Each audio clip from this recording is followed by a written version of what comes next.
Hello and welcome back to the Tin Barn. I'm Pragmatic Lee, and in today's video we're going to do a take two on building a tool post grinder to mount on the lathe. But before we get to that, I want to make a few comments about the last video where I posted the failure. First off, I want to say how much I greatly appreciate all the comments and the views on that video. I started not to even post it and just abandoned that whole series. And then I thought, well, maybe somebody will get a little benefit out of it. And somebody did. I did. And the way I got some good benefit out of it was the feedback through the comments that you guys made. I got to say this was one of the first videos that 99.999% of the comments were positive. They were, don't consider it a failure, consider it a learning experience and so forth. And I really appreciate that. But what I also appreciate were the comments pointing out what I did wrong and the reasons that tool post grinder failed. One of the reasons stated, well, this tool post grinder was simply an inferior tool. There were several comments that said, I've got one of those and it's about like you say, it's not really worth a whole lot. Others commented that, they used them in their shop, but and they worked pretty good. But the overall consensus was, as far as this particular brand, Harbor Freight Central Pneumatic, was not up to the task that I was trying to put it through. Another comment was that this tool needed oil. Now I keep my air tools pretty well oiled. I've got a storage area for my tools, air tools. Keep a bottle of oil right there, and every time I pick one up, I'll put a drop or two in it. So I don't think that was a problem, but the seals in this could very well be worn out. Another comment was that my grinding wheel was too big for that die grinder. And it was. It is definitely too heavy for that grinder and putting too much of a load on it. The overwhelming comments, though, were dealing with low PSI. I was only running about 60 pounds of pressure on it, and that resulted in a low RPM. That these die grinders needed 125, 150, even 175 PSI to get up to the RPM. This says 90 PSI max, and it's supposed to produce 22,000 RPMs. I set this in my vise and put my tachometer on it. At 90 PSI, I was only getting about 10,000 RPMs. So I think this particular grinder, maybe the seals aren't good in it. Another thing that was commented was insufficient air supply. I was using too small of an air hose. And finally, or the last comment I recall, without going back through the couple hundred comments on that video, was that I had the chuck on the lathe turning too fast. Too high RPM on the workpiece itself, and that would not have given the grinding wheel time to do its job. Every one of those comments are correct. I took them as points to attempt to help me in making a tool post grinder. I didn't take them as criticism at all, because I don't think they were meant to be criticism. They were meant to be pointers to help me learn in the next situation.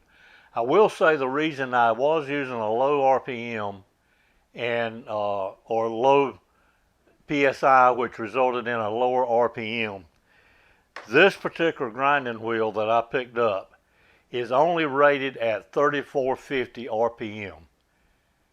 I was upping it up to about 4,000, 4,200 RPM, which was pressing my luck on it. But still, the grinding wheel needed to be turning at least 15,000 RPMs. All right, set all that, we're going to try something different today.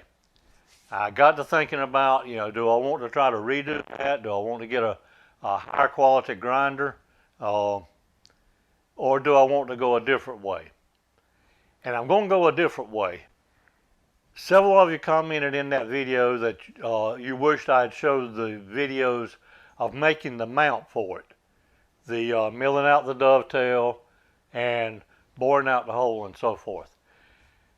And what I decided to do in this next video, the video we're starting today, which I'm pretty sure is going to be a two-part series, I'm going to do some of the very same work. I'm going to mill out a nice dovetail to fit on the tool post, quick change tool post, but instead of boring all the way through, we're going to make a couple of individual holders.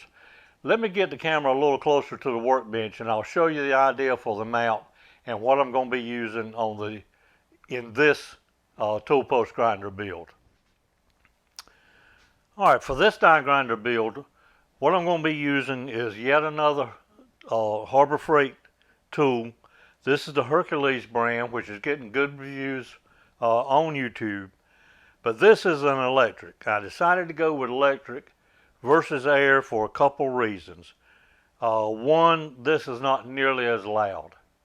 And two, I can get the RPMs from this without a lot of air pressure or air volume.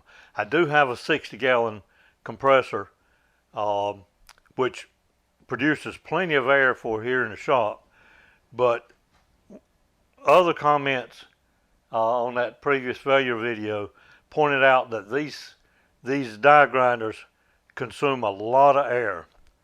Now I'm not going to be doing daily tool post grinding with this. My primary need for this is occasional shortening of punches, center punches, and repointing dead centers. I've got a couple MT3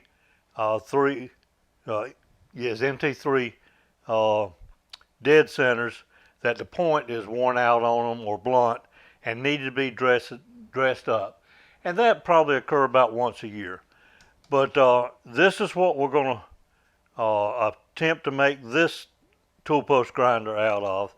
This says a maximum, or it says 25,000 RPM.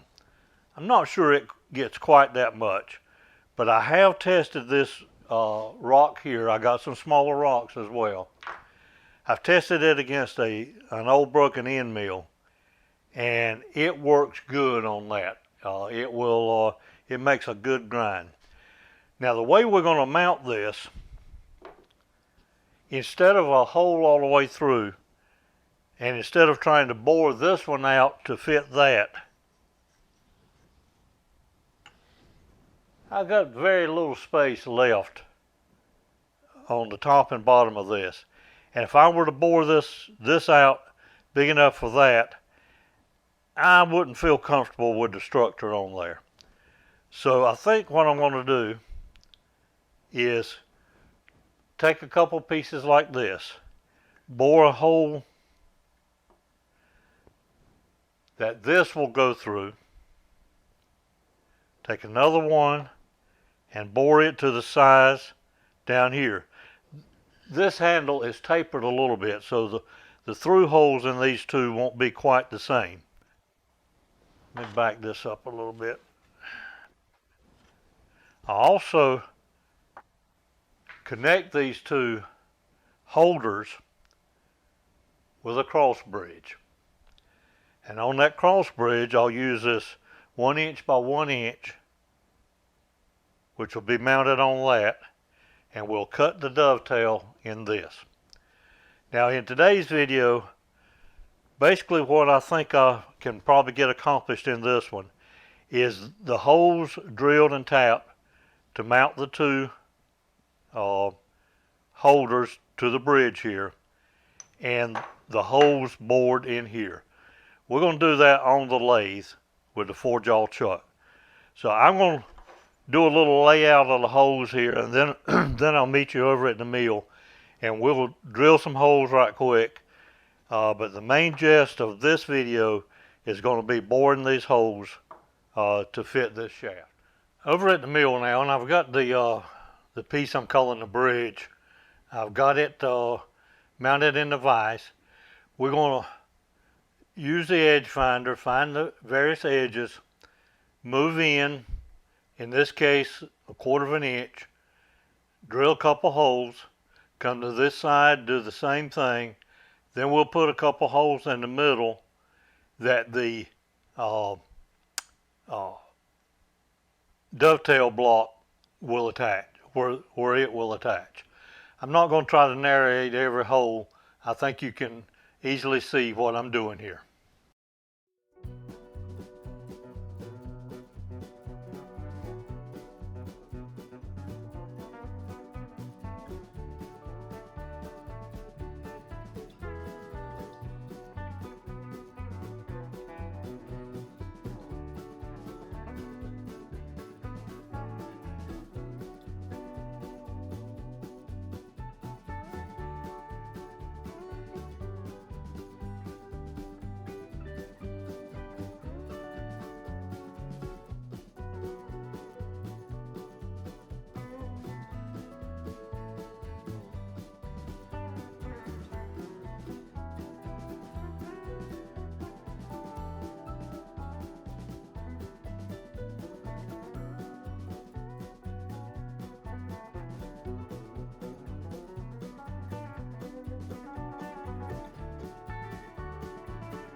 All right, now that we've got the through holes in our bridge piece, I'm going to drill and tap the corresponding holes in our two, what we'll call mounting blocks, which are exact same size. They were milled to size, sandwiched together.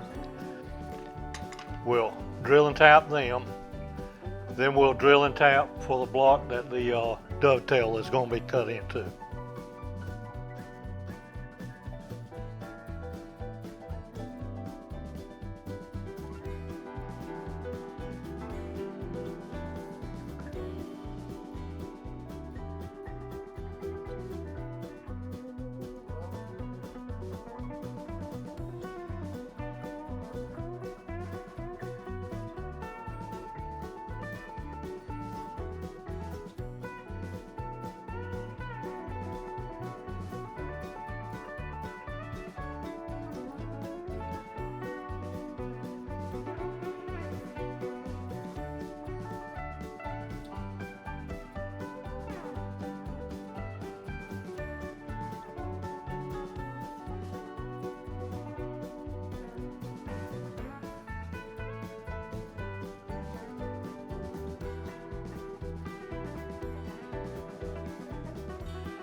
Okay, we have our two clamping blocks drilled and tapped now, and also the piece that will cut the dovetail in, probably in the next week's video.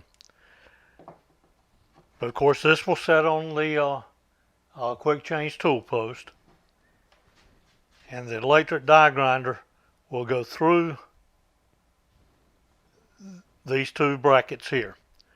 So what I need to do now is decide which one of these is going to get the larger hole for this end, which one will get the smaller hole. I'll put the 4-jaw chuck in the lathe and set this up in there to bore it out. Now I could take these pieces and put them in the mill and use the boring head, which is actually how I did this piece. But it'll be a little bit more set up on the lathe to put the 4-jaw in and get these centered in.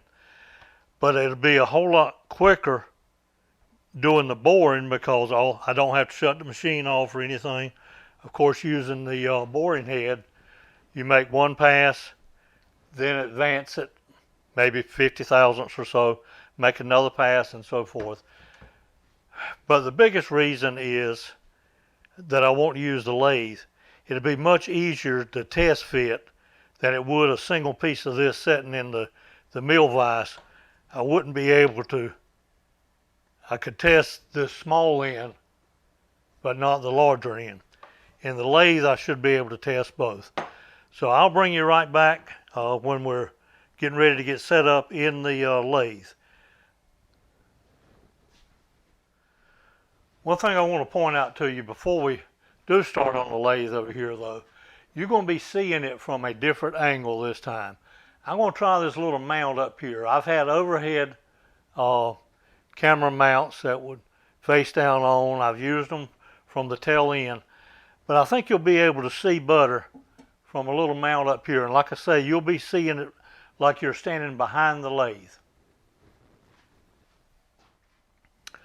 Okay, what I did with each of the mounting blocks was locate the center, and then I laid out a circle. This is for the smaller end, and the one that's in the chuck now is for the larger end. But that'll just give me a sanity point to check for as I'm boring. Now I've got it set up in the 4-jaw. I've got a dead center in the point that I made in the middle, and I hope you can see the indicator here. I'm about a 1/2 thousandths, maybe a 1/2 thousandths high on that number on this jaw right here. All right, that's within a 1/2 thousandths. I'm going to live with that. Now let's back this off. I want to be sure that in addition to it being in the center, that it's also perpendicular with the ways. And the way I check that, I've got a roller here. I want to be sure it's not going to hit anything. All right, I'm going to turn that up kind of low RPM and just gradually bring that in. And that should have lined it up if it was out of line any. All right, I'm going to get the drill chuck in, and I'm going to take this real slow. I'm going to step drill it in and then bore it to the final diameter. All right, I don't think I mentioned it, and I'm not sure if you saw it, but I've got some pieces of aluminum angle to function as soft jaws on each of the 4 sides, just so we don't mar the edge. All right, let's take it real slow with the center drill. And again, we'll just step drill up.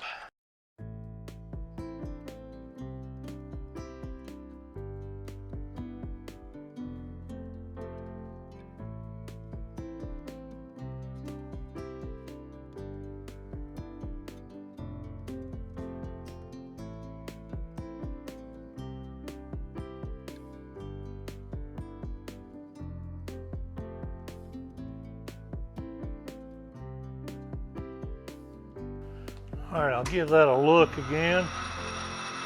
Yeah, that's still running perpendicular. Didn't push anything out of the way. All right, now we'll get our larger boring bar.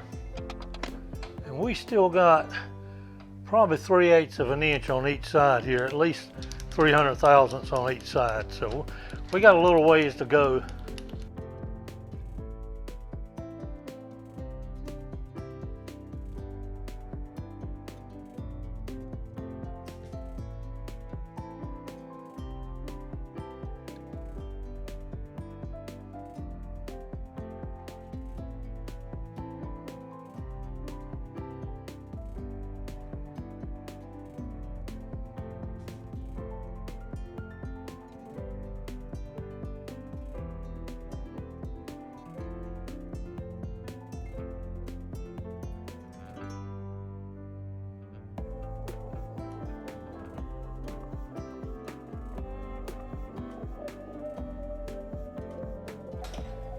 Okay, these chips have pretty much done away with my scribe line that I put out there. Should have stopped a little bit sooner and put me a witness mark out there. That was about 200 thousandths on each side there. I'm gonna take a little measurement here. Okay, that says we still got 486 thousandths to go. So we're about halfway there.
According to my measurements, that should still need about 20 thousandths. Let's do a quick little sanity check. Uh-oh.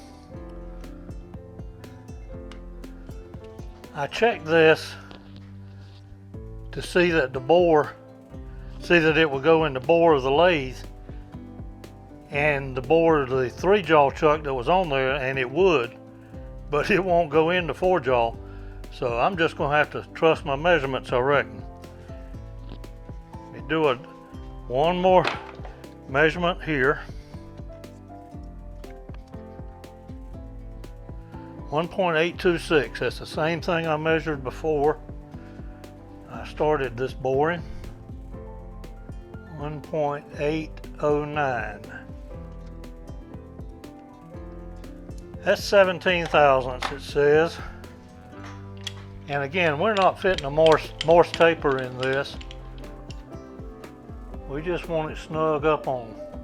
So we'll go with our 17.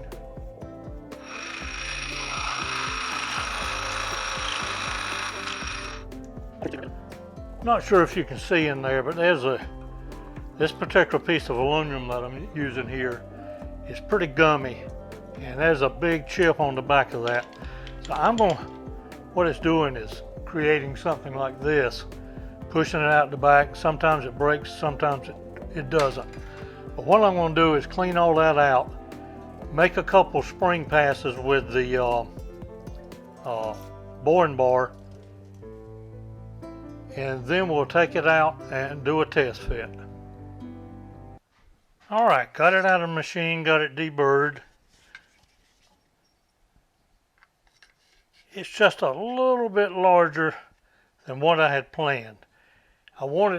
Obviously did not want to block these air outlets, but I was wanting it to stop right at the edge of that, and that comes in probably 30 thousandths further, but that'll be perfectly fine. Alright, I'm going to get the other piece set up here in the forge jaw and do the same thing to it and bring you guys back when I get ready to put it together. Okay, we've got our two holding blocks bored out. Got a little better fit down here than I did on this end. Of course, remember this is where the dovetail will be mounted. We got one more thing I want to do in today's video, and that is up here on this top side, or what will be the outside away from the quick change tool post. I want to drill and tap a couple 1/4 holes for these thumb screws. I'll use one in each one to hold this in place. I have all ideas I'll use this die grinder more as a handheld tool than I will as a tool post grinder. So I want it to be easy to install and remove. So let's turn back over to the mill now and we'll drill and tap.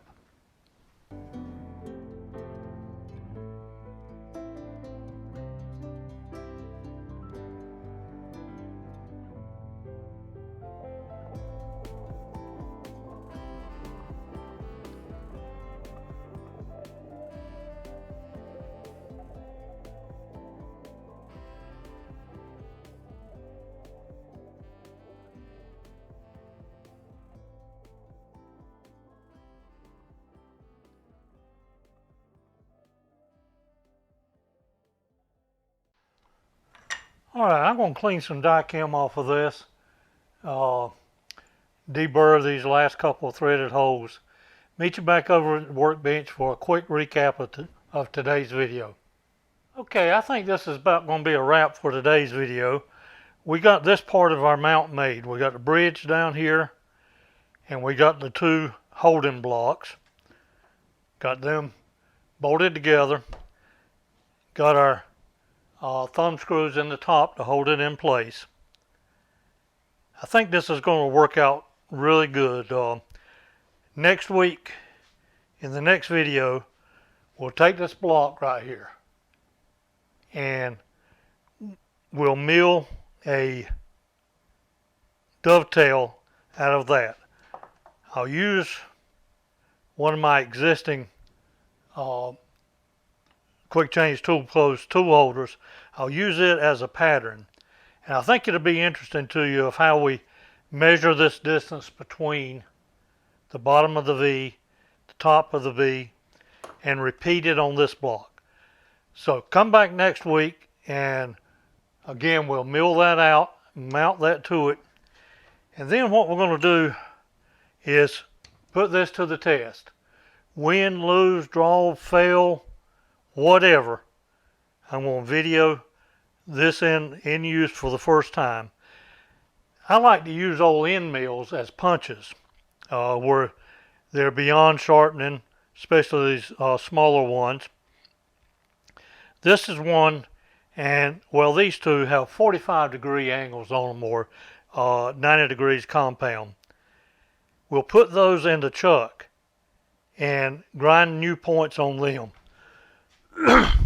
Then I think what you also may find interesting is how we're going to hold these tapered MT3s in the lathe to regrind these points.